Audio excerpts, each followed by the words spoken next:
Russia থেকে আরও কম দামে জ্বালানি তেল কিনতে পারবে ভারত।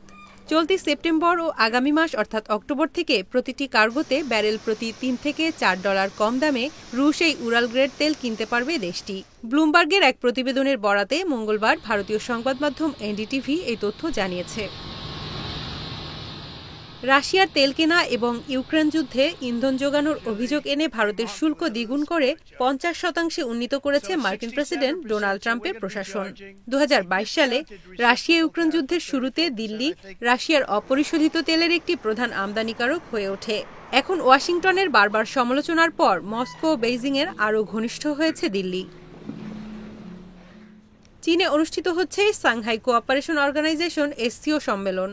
সেখানে দেখা হয়েছে ভারতের প্রধানমন্ত্রী নরেন্দ্র মোদী ও রুশ প্রেসিডেন্ট ভ্লাদিমির পুতিনের। নিজেদের মধ্যে একান্ত আলোচনা করেছেন এই দুই নেতা। একই গাড়িতে চড়েছেন অনেকক্ষণ। নিজেদের মধ্যকার সম্পর্ক নিয়ে নতুন মাত্রার কথা উল্লেখ করেছেন। এরপরই নতুন এই তথ্য সামনে এলো।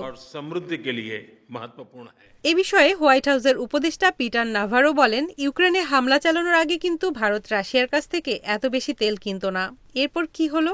রাশিয়ার কাছ থেকে এখন ছাড় পাচ্ছে ভারত, আর সেসব তেল কিনে ইউরোপ ও আফ্রিকায় বিক্রি করে ব্যবসা করছে। এই অর্থই রাশিয়ায় যুদ্ধ পরিচালনার অন্যতম রসদ। বার্তা সংস্থা রয়টার্সের প্রতিবেদনে জানা যায়, ভারতের উপর 25% শুল্ক আরোপ করেছেন মার্কিন প্রেসিডেন্ট ডোনাল্ড ট্রাম্প। এরই মধ্যে এই সিদ্ধান্ত কার্যকর হয়েছে।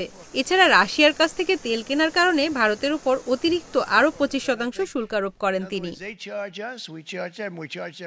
গত আগস্ট থেকে আমেরিকার সঙ্গে বাণিজ্যিক সম্পর্কে টানাপোড়েন শুরু হয় ভারতের। এই টানাপোড়েনের প্রধান কারণ ভারতের উপর মার্কিন প্রেসিডেন্ট ডোনাল্ড ট্রাম্পের অতি উচ্চমাত্রার রপ্তানি শুল্ক আরোপ।